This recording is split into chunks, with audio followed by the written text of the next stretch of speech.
Forest കഴിഞ്ഞപ്പം ചെറിയൊരു village എന്ന് പറയാം, ചെറിയൊരു ടൗണ്. ചില ഇവിടുത്തെ വീടുകളൊക്കെ അത്യാവശ്യം നല്ല 2 നിലൻ്റെ കുഴപ്പമില്ലാത്ത വീടുകളാട്ടോ. പക്ഷേ ആ സ്ഥാനത്ത് ചിലത് സാധാരണ മണ്ണിട്ട വീടുകളുണ്ട്. അല്ലെങ്കിൽ ഇവിടുത്തെ കുട്ടികളുടെ ഡ്രസ്സിങ്ങൊക്കെ അത്യാവശ്യം അടിപൊളിയാണ് അല്ലേ. ഐ മീൻ കുറച്ച് മോഡേൺ ഡ്രസ്സിങ് ആണ് ഞാൻ ഉദ്ദേശിച്ചത്. ഞാൻ വണ്ടി വീണ്ടും നിർത്തിട്ടോ. അങ്ങോട്ട് കണ്ടില്ല നിങ്ങൾ, ഇഷ്ടിക വെച്ചിട്ടുള്ള ചെറിയ ചെറിയ വീടുകൾ കണ്ടോ. അതിൻ്റെ അപ്പുറത്ത് നല്ല വലിയ വീടുമുണ്ട്. ഈ ഒരു കാഴ്ച കണ്ട് നിർത്തിയാണ്. നോക്കി, ഇവിടെ കാര്യമായിട്ട് നമുക്ക് ഈ ഗ്രാമീണ കാഴ്ചകൾ കൂടുതൽ കാണാൻ പറ്റും. പശുവിനെയും പോത്തിനെയും അതുപോലെ ആടിനൊക്കെ മേഞ്ഞ് നടക്കുന്നതും കൃഷിൻ്റെ ഭാഗമായിട്ടുള്ള ഓരോ കാര്യങ്ങളും ഇങ്ങനെ ചെയ്ത് പോകുന്നൊക്കെ നമുക്ക് ഇങ്ങനെ കാണാൻ പറ്റും. നമ്മുടെ നാട്ടിലൊന്നും നമുക്ക് ഇങ്ങനത്തെ കാഴ്ച കിട്ടുന്നില്ലല്ലോ സത്യം പറഞ്ഞു കഴിഞ്ഞാൽ. എന്ത് രസമുള്ള സ്ഥലം അല്ലേ. ഞാൻ മനസ്സിലാക്കിയൊരു കാര്യം എന്ന് വെച്ചാൽ ഇവിടുത്തെ ആൾക്കാർ നമ്മുടെ നാട്ടിലത്തെ ആൾക്കാരെക്കാൾ കൂടുതൽ ഹെൽത്തി ആട്ടോ. അതായത് ഈവൻ ഇവരുടെ ഭക്ഷണമാണെങ്കിൽ പോലും ചോറും ഒരു നേരം ചപ്പാത്തി എന്ന രീതിയിലാണ്. ഒന്നാമത്തെ കാര്യം. രണ്ടാമത്തെ കാര്യം, ഇവർ അത്യാവശ്യം നല്ല പണിയെടുക്കുന്ന കൂടുതലാണ്. ഈവൻ പെണ്ണുങ്ങളാണെങ്കിൽ പോലും കൃഷി കാര്യങ്ങളൊക്കെ ചെയ്യുന്ന കാണണം. അത് മാത്രമല്ല, ഇവർ കാര്യമായിട്ട് യാത്ര ചെയ്യുന്നത് സൈക്കിളിലാണ്. സൈക്കിൾ ഒരു ദിവസം തന്നെ അത്യാവശ്യം ഓടിച്ച് നിങ്ങൾക്ക് അറിയാമല്ലോ എത്രത്തോളം നമുക്ക് സ്റ്റാമിനയും ഹെൽത്തി ആയിരിക്കും എന്നുള്ളത്. എന്തായാലും കൊള്ളാം. നമുക്കൊരു എന്താ, നമ്മളിപ്പം കേരളത്തിൽ നിന്ന് നമ്മൾ യാത്ര തുടങ്ങി ഇത്രയും ദൂരം നമ്മൾ ട്രാവൽ ചെയ്തിട്ട് പോലും നമുക്ക് ഇത്രയും ഇങ്ങനത്തെ ഗ്രാമീണ കാഴ്ചകൾ ഇങ്ങനെ കണ്ടിന്യൂസ് ആയിട്ട് മാറാതെ കിട്ടിക്കൊണ്ടിരിക്കുന്ന നിങ്ങളുടെ നേപ്പാളിൽ വന്നപ്പോഴാണോ. മറ്റേ ഇന്ത്യയിലാണെങ്കിൽ പോലും നിങ്ങൾക്ക് ഒരു ഗ്രാമത്തിലൂടെ പോകുമ്പോൾ ഈ കാഴ്ചകളൊക്കെ നമുക്ക് കിട്ടും. പക്ഷെ കുറച്ച് കഴിഞ്ഞാൽ പിന്നെ ഒരു ടൗണോ വില്ലത് വന്നു കഴിഞ്ഞാൽ പിന്നെ അങ്ങോട്ട് കംപ്ലീറ്റ് മാറും. ഇവിടെ അങ്ങനെയല്ല. ഇവിടെ ടൗണിലാണെങ്കിലും അധികം വികസന കാര്യങ്ങളൊന്നും ഇല്ലാതെ ആ ഒരു മനസ്സിലല്ലേ, ആ ഒരു ഇതിലാണ് ഇവിടെ പോയിക്കൊണ്ടിരിക്കുന്നത്. ഇത് കുറച്ച് നല്ല വീടുകളുള്ള സ്ഥലമാട്ടോ. നമ്മളിപ്പോൾ കറക്റ്റ് നാർട്ടി എന്ന് പറഞ്ഞ സ്ഥലത്ത് നാർട്ടി.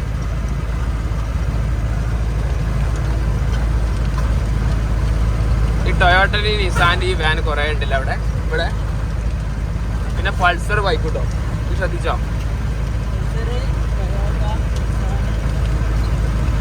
എല്ലായിടത്തും പോലീസുകാരുണ്ട് കേട്ടോ, നമ്മളെങ്ങനെ ചെക്ക് ചെയ്യാൻ വേണ്ടിയിട്ട്. നമ്മളെ ലെഫ്റ്റ് സൈഡിൽ ഞാൻ പറഞ്ഞില്ല കുറേ നേരം മുമ്പേ നമുക്ക് മലകളുണ്ട്. ഇടയ്ക്ക് നമ്മൾ മലനെ ക്രോസ് ചെയ്ത് വരുന്നൊക്കെ ചെയ്യുന്നത്. അതിൽ കുറേ മലകളിലൊന്നും താമസം ഇടാം. കംപ്ലീറ്റ് ഫോറസ്റ്റ് എന്ന് വേണമെങ്കിൽ പറയാം. ഫുള്ള് മരങ്ങളായിട്ട് നിറഞ്ഞിരിക്കുന്ന ഫോറസ്റ്റ്. ഇവൻ നേപ്പാളിൽ കയറിയതിൻ്റെ ശേഷം ഇവൻ വിഷയാണ് കേട്ടോ. ഇവിടെ ഒരു ജീപ്പും ഇല്ല. ഇവിടുത്തെ ആൾക്കാരാണെങ്കിൽ എമ്മാതിരി നോട്ടം. ഒരു സ്ഥലത്താണ് നിർത്തി കഴിഞ്ഞാൽ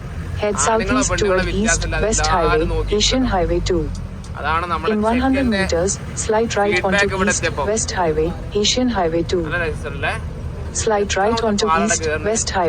Asian Highway 2. Continue on East West Highway for 99 kilometers. നമ്മള് മലകൾ കയറി തുടങ്ങിട്ടോ. മലകൾ കയറി തുടങ്ങി. ലാൻഡ് സ്ലൈഡുകൾ ഇങ്ങനെ ചെറുതായിട്ട് ഇങ്ങനെ കണ്ടു തുടങ്ങി. വണ്ടിന്റെ ഏതൊക്കെ നെട്ടുമ്പോട്ടൊക്കെ ലൂസായിട്ടുണ്ടോ എന്നുള്ളത് പഠിച്ചോനും വണ്ടിക്ക് മാത്രമേ അറിയുള്ളൂ കേട്ടോ. അതാണ് അവസ്ഥ. ചാടാവുന്നതിനപ്പുറം റോഡിൽ നമുക്ക് ചാടാൻ പറ്റാം. നമുക്ക് പോകുന്ന റോഡിൽ വെള്ളം നിറക്കാൻ അടിപൊളി സ്ഥലം കിട്ടിട്ടോ. നാച്ചുറൽ വെള്ളം. അപ്പോൾ അത് നിറക്കാന്നുള്ള ഓപ്ഷനിൽ ഇറങ്ങിയതാണ്. ഇത് കുടിക്കാനും പറ്റും, ഒക്കത്തിനും പറ്റും. അങ്ങനെ നമ്മൾ ചുരം കയറുന്നു ചുരം ഇറങ്ങുന്നു എന്ന് പറഞ്ഞ സീനിലേക്ക് ആയിട്ടപ്പോൾ ഇടയ്ക്കിടയ്ക്ക് ലാൻഡ് സ്ലൈഡിങ് കണ്ടു തുടങ്ങി. റോഡ് കുറച്ചും കൂടെ അബദ്ധമായി പോയിരുന്നു. ഇപ്പോൾ ഒന്ന് ഓക്കെ ആയി. ഇനിയും നമുക്ക് പോക്രേക്ക് എത്ര 250 കിലോമീറ്ററിൻ്റെ അടുത്ത് ഓടിക്കാൻ കേട്ടോ. 600 കിലോമീറ്റർ ആയിരുന്നു നമുക്ക് ബോർഡർ ഉണ്ടായിരുന്നത്. അതിൽ നമ്മൾ 50 കിലോമീറ്റർ ഓടിച്ചു. ഇന്നലെ ഓടിച്ചു. അതിൻ്റെ ശേഷം 550 നമ്മളിപ്പോൾ 250 എത്തി. ഏകദേശം 300 കിലോമീറ്റർ നമ്മളിന്ന് വണ്ടി കൊണ്ട് ഓടിച്ചിട്ടോ. ഓൾറെഡി സമയം ഇപ്പോൾ 7 മണി ആവാനുമായി. ഇനി നമുക്ക് കുറച്ചുകൂടി ഓടിച്ചാണ്ട് എന്തായാലും നിർത്താം. കാരണം ആശാന് റെസ്റ്റ് ആണല്ലോ. അങ്ങനെ വീണ്ടും നടന്നൊരു പ്രദേശത്തേക്ക് എത്തിട്ടോ. ഇതൊന്നുകൂടി കൊള്ളാം റോഡ് അല്ലേ. അടിപൊളി റോഡ്. ചെറിയ കുണ്ടികൾക്കുണ്ടെങ്കിൽ പോലും സെറ്റാണ്. അങ്ങനെ നമ്മളെ പോലീസ് പൊക്കി ഫൈൻ ചോദിച്ച് 500 രൂപ സൈക്കിൾ വെച്ചതിന് ബാക്കിൽ. ഞങ്ങൾ പറഞ്ഞു കേരളത്തിലൊക്കെ പോലീസ് പൊക്കിയിട്ട് കേരളത്തിൽ ഇതുവരെ പോലീസായിട്ട് ഒരു സീനുമില്ല, നിങ്ങൾ മാത്രമാണ് ഇങ്ങനെ പറഞ്ഞാണ്ട് അവിടെ എസ്കേപ്പ് അടിച്ചു. ഇതാണ് നമ്മൾ സർവ്വസാധാരണ ചെയ്യാറ്. പിന്നെ ആകാശം ഓരോ ആംഗിളിലും ഓരോ കളറാക്കാം. ബാക്കോട്ട് നോക്കി വേറെ കളറ്, ഇങ്ങോട്ട് വേറെ കളറ്, ഇങ്ങോട്ട് വേറെ കളറ്, വേറെ മൂടിലാണ് തോന്നുന്നത് ആകാശം. ഞങ്ങൾ ഒരു കടയിൽ കയറിയിട്ടോ ചായ കുടിക്കാനും പിന്നെ എന്തെങ്കിലും കഴിക്കാന്ന് വിചാരിച്ചിട്ട്, മോമോസ് കഴിക്കാൻ വിചാരിച്ചിട്ട് കണ്ടിന്യൂസ് ആയിട്ടൊരു 2.5-3 മണിക്കൂർ ഓടിച്ചില്ലേ. ചെറിയൊരു ബ്രേക്ക് മാത്രമേ എടുത്തിട്ടുള്ളൂ. അതെ, ഒരു രക്ഷയില്ലാത്ത ഡ്രൈവ് അല്ലേനോ. നല്ല ഡിസ്റ്റൻസ് കവർ ചെയ്തിട്ടുണ്ട്. അതെ, ഇവിടുത്തെ സ്പെഷ്യൽ ചായ കേട്ടോ. ഇവിടുത്തെ 20 രൂപ വരുന്നത്. നാട്ടിലത്തെ ഒരു 13-14 ആവാൻ മതിയാവും. ഡിഫറെൻറ്റ് ചായ അല്ലേ. എന്താ ടേസ്റ്റ് വരുന്നേ? എന്തോ ഒരു അഡീഷണൽ ഇട്ടിട്ടുണ്ടല്ലോ.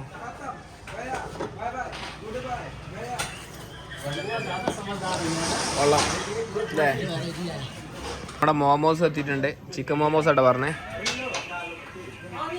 അത് ചൂടില്ലേ? ഇല്ല, എങ്ങനെ ടേസ്റ്റ് ഉണ്ടേ? ഒരു രക്ഷയില്ലല്ലോ. ഇവിടുത്തെ വേറൊരു വിനോദാട്ടോ ക്യാരം ബോർഡ്. ഇവിടെ എല്ലാവരും കളിക്കുന്ന കാണാം റോഡ് സൈഡിലൊക്കെ. പിന്നെ ഒരു കൈൻഡ് ഇൻഫർമേഷൻ, നമ്മള് കയറിയ മുതൽ ഇതുവരെ പോന്നുകൊണ്ടിരിക്കുന്നത് ഏഷ്യൻ ഹൈവേ 2-ലാട്ടോ. ഏഷ്യൻ ഹൈവേ 2-ല് ഇംലിയ എന്ന് പറഞ്ഞ സ്ഥലത്തായിരുന്നു ഞങ്ങളിപ്പോൾ ചായ അടിക്കാൻ വേണ്ടി കയറിയത്. ഇനി നമുക്കൊരു 48 കിലോമീറ്റർ കൂടി ഓടിക്കാനുള്ള വൈബാണെന്ന്. എന്നിട്ട് ബുന്ദുവ എന്ന് പറഞ്ഞ സ്ഥലത്ത് എത്തിയിട്ട് നമുക്ക് നാളെ തീരുമാനിക്കണം ഏത് റോഡിന് പോകണം എന്നുള്ളത്. ഞങ്ങളിപ്പോൾ ഒരു പോലീസുകാരനെയൊക്കെ കണ്ടിട്ടുണ്ടായിരുന്നു. അപ്പോൾ അവർ പറഞ്ഞത് 2 റോഡുണ്ട്.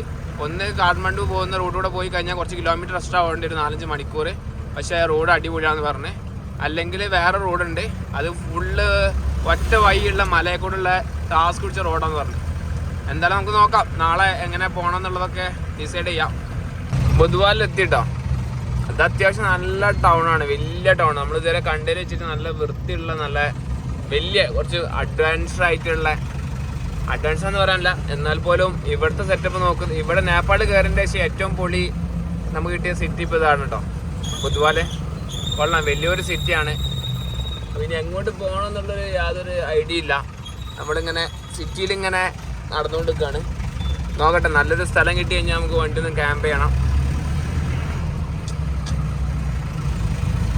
ഹലോ വൈബിലെ ലൈവ് റോഡ് ഫുൾ ലൈറ്റ്സും കാര്യങ്ങളൊക്കെ ആയിട്ട് അത്യാവശ്യം ബ്രാൻഡഡ് ഔട്ട്ലെറ്റ്സും കാര്യങ്ങളൊക്കെ അതുകൊണ്ട്. നമ്മൾ ഈ ഒരു സിറ്റി വന്നിട്ട് കറക്റ്റ് ഇവിടെ സെൻട്രൽ ഭാഗത്ത് തന്നെ നമുക്കൊരു പാർക്കിംഗ് ഏരിയ കിട്ടി. അടിപൊളി പാർക്കിംഗ് ഏരിയ. ആരും ചോദിക്കാനൊന്നും ഇല്ലായിരുന്നു. ഇവിടെ 1-2 വണ്ടിക്കാരൊക്കെ നിർത്തിയിട്ടുണ്ട്. നമ്മളിവിടെ നിർത്തി. എന്നിട്ട് ഇതാ അവന് ഭക്ഷണം ഉണ്ടാക്കിട്ടോ.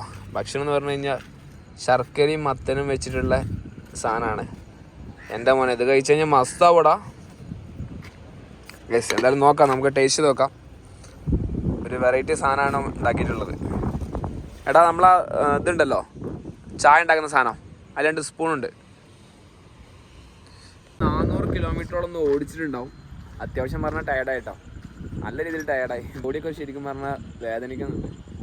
എന്തായാലും ഒന്ന് പ്രോപ്പർ റെസ്റ്റ് എടുക്കണം. നല്ല തണുപ്പുണ്ട് ഈ ഭാഗത്തേക്ക് വന്നപ്പോൾ. പിന്നെ നല്ലൊരു ഓപ്പൺ സ്പേസിലാണ് നമ്മൾ നിർത്തിയിട്ടുള്ളത്.